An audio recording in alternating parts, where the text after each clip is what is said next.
Los enemigos en los videojuegos son el principal obstáculo que el jugador se enfrenta para conseguir su objetivo. Por lo tanto, son un elemento bastante importante. Un videojuego sin enemigos sería bastante aburrido. Por eso en este video vamos a aprender a programar un enemigo que detecte y persiga a nuestro jugador. Existen tantos tipos de enemigos como videojuegos. Sin embargo, creo que podríamos intentar sistematizarlos en 3 estados: inactividad, alerta y ataque. ¿Qué hará el enemigo cuando el jugador no esté presente? ¿Qué hará cuando detecte al jugador?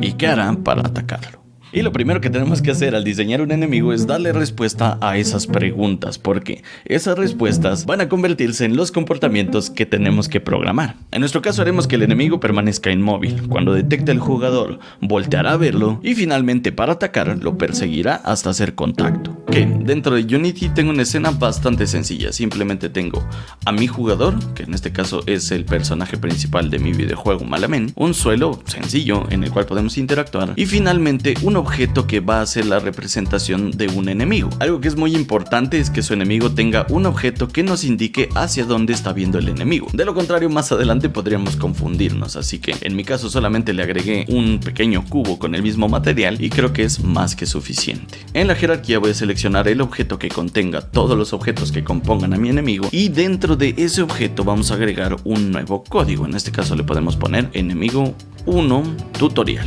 Le vamos a dar a donde dice new script y después create an add y le damos doble clic. Lo primero que haremos entonces será que nuestro enemigo tenga la capacidad de detectar la presencia del jugador y lo vamos a lograr utilizando la función physics check sphere. Con esto vamos a crear una esfera invisible alrededor de nuestro enemigo en la cual podemos comprobar si hay objetos entrando y saliendo de ella. Ahora si comenzamos a escribir aquí el paréntesis, vamos a ver cómo esta función nos pide 3 parámetros. Un parámetro de tipo vector3position, que va a ser desde donde se va a comenzar a dibujar esa esfera. El siguiente parámetro es tipo float, que será el radio que tendrá la esfera. Y por último, un parámetro de tipo layer mask, que será la capa que contenga los objetos que queremos verificar. Entonces, como queremos que nuestra esfera se comience a crear desde el centro de nuestro enemigo, en el primer parámetro lo único que tenemos que poner es transform.position, porque este valor hace referencia a la posición vector 3 de nuestro enemigo. Y aunque vector 3 suena como un término muy complejo, simplemente se refiere a una variable que contiene 3 valores de posición: una posición en X, una posición en Y y una posición en Z, vector 3. Seguido de transform position voy a poner coma y podemos ver nuestros siguientes 2 parámetros. Para los siguientes 2 parámetros entonces vamos a crear 2 nuevas variables públicas. Una variable de tipo float que va a controlar el radio de nuestra esfera y que también va a funcionar como el rango de visión o el rango de alerta que va a tener nuestro enemigo, así que le vamos a poner rango de alerta, y una segunda variable pública de tipo layer mask en la cual nosotros queremos definir cuál es la capa que contiene a nuestro jugador, porque el único objeto que nos interesa estar comprobando si entra o sale de la esfera es el jugador, así que le voy a poner capa del jugador. Con las 2 variables creadas ahora solamente nos resta colocarlas dentro de esta declaración. Ponemos rango de alerta, que será el radio de la esfera, coma, y nuestra capa de objetos, que en este caso va a ser la capa del jugador. Voy a cerrar esta declaración con punto y coma y le vamos a dar a guardar. Y ahora vemos cómo efectivamente dentro del editor nos aparecen 2 nuevos parámetros a definir: el rango de alerta y la capa del jugador. En el rango de alerta le podemos poner por ejemplo 6 y en la capa del jugador vamos a seleccionar la capa de player. Por supuesto nuestro jugador debe pertenecer a esta capa, así que vamos a comprobarlo seleccionando al jugador en la jerarquía y en la ventana de inspector en la zona de capa vamos a comprobar que efectivamente el jugador esté dentro de la capa player. Y de hecho con esto nuestro código ya está funcionando y esa esfera ya está comprobando si el jugador entra o sale del radio que nosotros acabamos de definir. Pero solo hay un pequeño problema y es que no tenemos manera de saberlo porque esa información no se está almacenando en ningún lado. Pero solucionarlo es bastante sencillo. Vamos a regresar a nuestro código. Voy a crear una nueva variable, no tiene que ser pública, de tipo bool, y le vamos a poner estar alerta, porque lo que quiero es que cuando el jugador entre en la esfera, la variable estar alerta sea verdadero y cuando salga esa misma variable sea falso. Y enviar esta información a esta variable es extremadamente sencillo. Simplemente vamos a escribir estar alerta es igual a el resto de nuestra declaración, porque lo que nos devuelve esta función es un valor verdadero o falso, y entonces ahora lo estaríamos almacenando en esta variable. Y podemos comprobarlo si guardamos y regresamos a Unity, esperamos a que compile, como siempre. Y ahora, como la variable no es pública, no la podemos ver desde el editor. Sin embargo, si nos dirigimos a este pequeño menú hamburguesa de acá y seleccionamos la opción debug, podemos ver que aunque la variable no sea pública, la estamos viendo desde el editor y la tenemos aquí, estar alerta y un checkbox que significa verdadero o falso. Ahora, si le doy a play y acerco poco a poco a mi jugador hacia el enemigo, voy a ver cómo en algún momento esa variable pasa a ser verdadera, es decir, nos aparece el check dentro de este checkbox. Ahora, si me alejo nuevamente, vamos a ver cómo desaparece.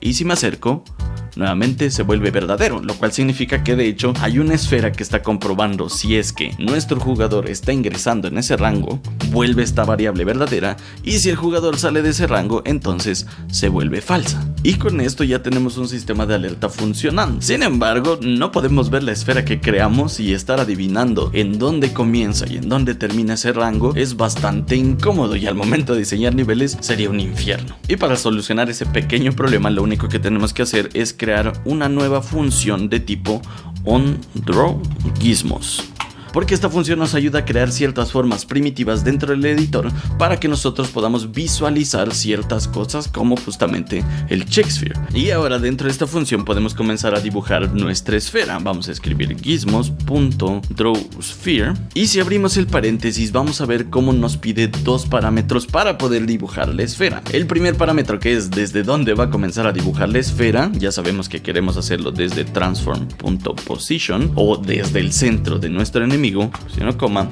Y el segundo parámetro es el radio que va a tener esa esfera, que también ya lo tenemos designado por aquí arriba, porque sabemos que es el rango de alerta. Así que vamos a escribir rango de alerta. Seleccionamos punto y coma, y con esto lo que estamos haciendo es poder dibujar una esfera con exactamente las mismas propiedades de nuestro checksphere dentro del editor, y lo podemos comprobar si regresamos a Unity. Ahora vemos como alrededor de nuestro enemigo se ha creado una esfera que es la representación de nuestro rango de alerta. Ahora, si yo modifico este factor dentro de mi código, voy a ver cómo esa esfera se hace más grande o más pequeña. Ahora, la manera en la que estamos dibujando la esfera no es la mejor, porque nos impide ver a nuestro enemigo y se ve bastante estorbosa. Así que vamos a aplicar dos cambios. El primero será cambiar el tipo de esfera que estamos dibujando. Entonces, en vez de dibujar una esfera normal, vamos a decirle que nos dibuje solamente el wireframe de una esfera.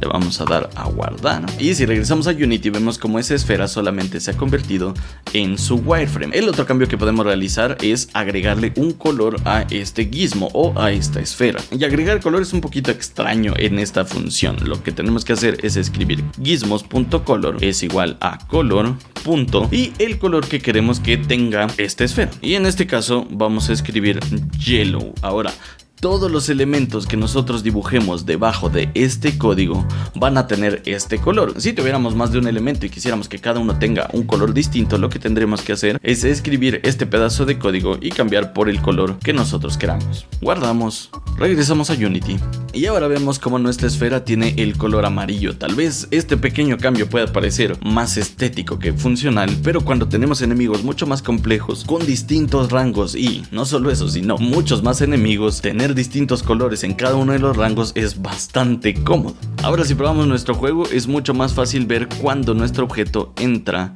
o sale del rango de la esfera. Ok, entonces ahora ya tenemos un enemigo que detecta a nuestro jugador, pero aún no hace nada. Entonces el siguiente paso es hacer que nuestro enemigo gire hacia la posición del jugador cuando el jugador esté en el rango. Para eso vamos a crear una nueva variable pública de tipo transform, a la cual vamos a llamar jugador. Y en esta variable queremos almacenar cuál es la posición exacta del jugador, así que lo único que tenemos que hacer es arrastrar de nuestra jerarquía el elemento player hasta el non-transform. Regresamos al código Y como les acabo de decir, queremos que el enemigo vea todo el tiempo al jugador cuando el jugador se encuentre en el rango. Entonces tenemos que crear una nueva condición. Vamos a escribir if o si estar alerta es igual a verdadero, porque sabemos que estar alerta solamente va a ser verdadero cuando el jugador se encuentre dentro del rango de esta esfera. Entonces vamos a modificar la propiedad transform de este elemento, el elemento que contenga este código, en este caso nuestro enemigo, y vamos a transformarlo con un look at o mirar a, y entre paréntesis vamos a agregar hacia donde queremos que voltee a ver nuestro enemigo, y en este caso va a ser al jugador, que es esta variable que acabamos de crear acá. Le vamos a dar a punto y coma y le vamos a dar a guardar. Y ahora si probamos nuestro videojuego, si mi jugador se acerca al enemigo, vamos a ver cómo el enemigo gira hacia nuestro jugador todo el tiempo. Sin embargo, la manera en la que está girando el enemigo es un poco extraña porque está girando por completo, y lo podemos comprobar si hacemos que nuestro enemigo salte. Vemos cómo el enemigo gira el cuerpo por completo para seguir a nuestro jugador. Y aunque esto puede ser útil, de hecho podría ser útil en miles de enemigos, quizá lo que queramos es que nuestro enemigo solamente gire en el eje Y, es decir, solamente gire de izquierda a derecha y no de arriba a abajo. Para lograr eso vamos a regresar a nuestro código y en vez de directamente asignar la variable de jugador como punto de mirada de nuestro enemigo, lo que haremos será crear un nuevo vector 3, porque como ya vimos, un vector 3 es una variable de 3 parámetros, una posición en X, una posición en Y y una posición en Z, y esas 3 posiciones no necesariamente tienen que ser de un solo elemento, es decir, podríamos tener una posición en X del jugador, una posición en Y del enemigo y una posición en Z del jugador nuevamente. Expliquemos un poquito mejor esto. En nuestra función de lookat lo que estamos haciendo es asignar la variable jugador, que ya sabemos que es una variable de tipo transform, y si han visto los videos anteriores del canal ya sabrán que transform significa posición, rotación o escala, es decir que a través de esta variable nosotros podemos acceder a la información de posición, rotación y escala de nuestro jugador, y como acabamos de explicar, la posición es un vector 3, y al colocar esa variable dentro del lookat lo que hace es automáticamente extraer la información de posición de esta variable o su vector 3. Para comprobar esto podríamos obtener exactamente la misma información de manera manual, así que vamos a hacerlo. Voy a comentar este fragmento de código y debajo vamos a recrearlo, transform.lookat, y en vez de asignar directamente la variable de jugador voy a crear un nuevo vector 3 que va a estar compuesto de los 3 parámetros, el parámetro 1 que sería jugador.posición.x, el parámetro 2 que sería jugador.posición.y y finalmente el parámetro 3 que sería jugador.posición.z. Le doy a punto y coma, voy a guardar, y con este nuevo cambio, si regresamos a nuestro juego y lo probamos, vamos a ver cómo el comportamiento sigue siendo exactamente el mismo.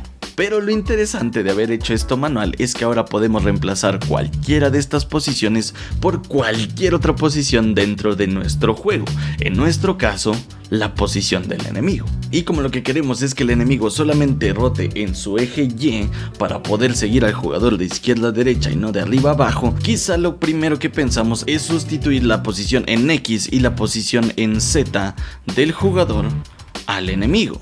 Entonces vamos a sustituirlo. Punto posición, guardar. Pero si probamos esta versión, vamos a ver que tenemos un resultado fatal.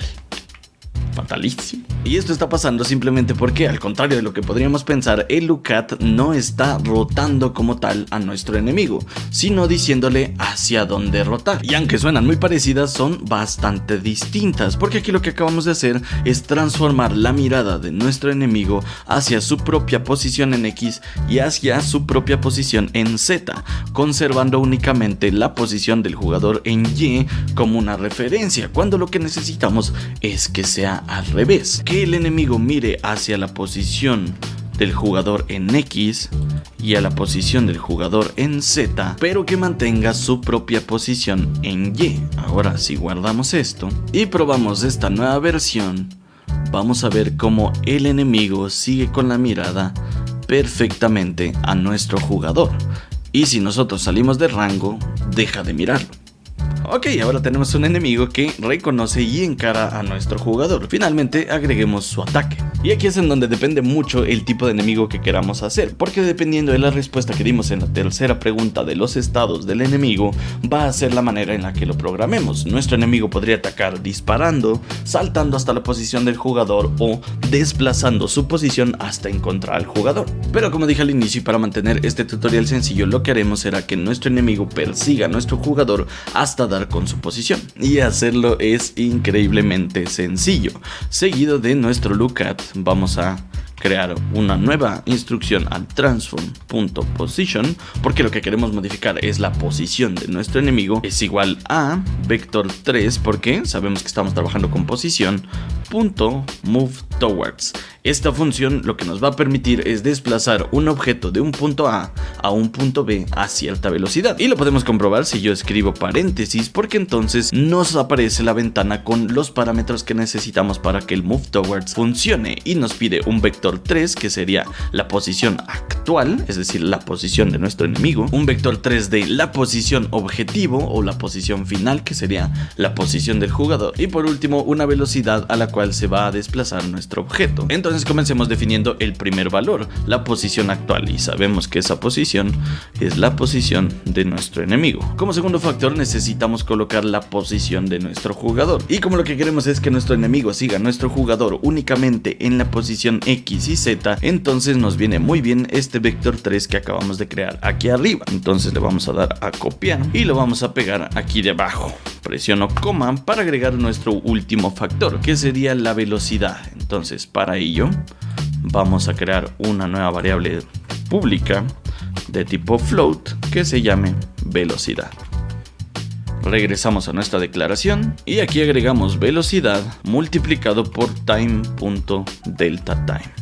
Presionamos punto y coma, y ahora si regresamos al editor veremos un nuevo factor a definir en el editor, así que le voy a poner de velocidad por ejemplo 3, quizá le vamos a subir el rango un poquito, quizá a 10, y ahora si probamos nuestro videojuego, cuando nuestro personaje se acerque al rango de alerta de nuestro enemigo, el enemigo se va a comenzar a desplazar hacia la posición del jugador. Y si el jugador llegara a salir del rango de visión, entonces el enemigo deja de seguirlo y de mirarlo. Y listo, con eso ya tenemos terminado el funcionamiento de nuestro enemigo. Una cosa que podremos mejorar es que estamos declarando dos veces la posición del jugador sin el eje Y, y tenerlo copiado y pegado utiliza recursos innecesarios. Así que para solucionar esto y para ahorrar recursos y en general para programar un poquito mejor, podemos crear una nueva variable vector 3 que se llame por ejemplo posición del jugador, y esta variable sería igual a toda esta declaración.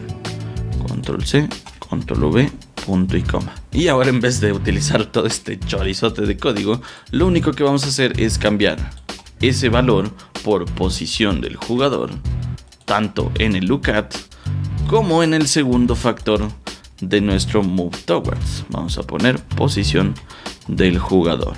Ahora vamos a guardar esto y le vamos a dar a play, ¿ok? Ahora si nos acercamos, nuestro código está funcionando exactamente igual que como lo dejamos, pero ahora estamos seguros de haber utilizado de una mejor manera nuestros recursos. Ok, entonces ahora ya tenemos listo a nuestro enemigo, sin embargo no está influyendo en absoluto a nuestro jugador. Para eso entonces vamos a agregar un nuevo código en nuestro jugador y le vamos a poner por ejemplo daño del enemigo tutorial, y por si acaso solamente recordarles que utilizar palabras con ñ es muy mala idea, así que nunca utilicen la ñ en el nombre de sus códigos. Abrimos el código, vamos a borrar todas estas funciones que no nos van a servir en realidad, y vamos a crear una función de tipo onTriggerEnter. Esta función lo que va a hacer es detectar si al objeto que contenga este código ingresa una nueva colisión de tipo trigger, y si esa colisión ingresa le va a asignar el nombre other. Entonces como lo que queremos no es detectar con todos los objetos con los que interactúe nuestro personaje, sino solamente con los enemigos, entonces vamos a segmentar esas colisiones. Así que vamos a escribir una nueva condición, le vamos a poner if o si en other, que es la colisión, o sea, si la colisión tiene por tag el tag, por ejemplo, enemigo, entonces vamos a realizar una acción. Y lo primero que necesitaríamos hacer, voy a guardar esto de acá, sería comprobar si es que el enemigo realmente está dentro de un tag llamado enemigos. Y como podemos ver, realmente está dentro del tag enemy. Así que vamos a modificar nuestro código. Vamos a dar enemy. Y lo que haremos por ahora simplemente será mandar un mensaje a la consola que diga jugador dañado por el enemigo. Presiono punto y coma y finalmente comprobamos que nuestro enemigo realmente tenga con qué colisionar. Vamos a agregar un nuevo Sphere Collider, se lo voy a poner un poquito más grande y le voy a activar la opción is Trigger, porque como podemos ver aquí arriba tengo un Capsule Collider del tamaño completo del jugador, pero ese me interesa que sea como colisión y no como trigger. Y ahora si probamos nuestro juego y esperamos a que nuestro enemigo choque con nuestro jugador, vamos a ver cómo un mensaje que dice jugador dañado por el enemigo aparece en la consola, y este mensaje va a aparecer cuántas veces nuestro enemigo y nuestro jugador choquen. Y básicamente sería eso. De aquí en adelante podemos extender a nuestro enemigo tanto como queramos. Por ejemplo, podríamos cambiar la acción que sucede cuando el jugador y el enemigo chocan, que en este caso era un mensaje en consola, y modificarlo por reducción de vida al jugador, o mostrar un efecto de partículas, agregarle vida al enemigo y hacer que el jugador pueda destruirlo. Pero todo eso ya lo vimos en el video de cómo atacar y destruir cosas. Así que si es algo que te interesaría implementar, te voy a dejar una tarjeta por acá. Como siempre, espero que este video les haya gustado, que les haya sido útil y que haya quedado claro. Ya saben que pueden seguirme en Instagram y en Twitter o en directo casi todos los días a las 7 de la noche aquí en YouTube. Este video es posible gracias a los miembros del canal, por aquí van a estar apareciendo, y en especial a los miembros oro. Muchísimas gracias a José Aarón Mesa Pérez, a Goku Kim, a Logan, a Miguel Alejandro M, a Guillermo León Vilés Arroyave, que ya me aprendí tu nombre, a Ciclo Music, a Ignacio Rodríguez y a Pili Wiwi. Muchísimas gracias a todos. Por aquí les van a estar apareciendo unos videos, uno que es el video que tal vez les guste más del canal, y el de ahí abajo el último video del canal secundario en donde subo resúmenes de los streams, así que si es algo que les gustaría ver, consideren ir a darle un vistazo. Ahora sí me despido, muchas gracias.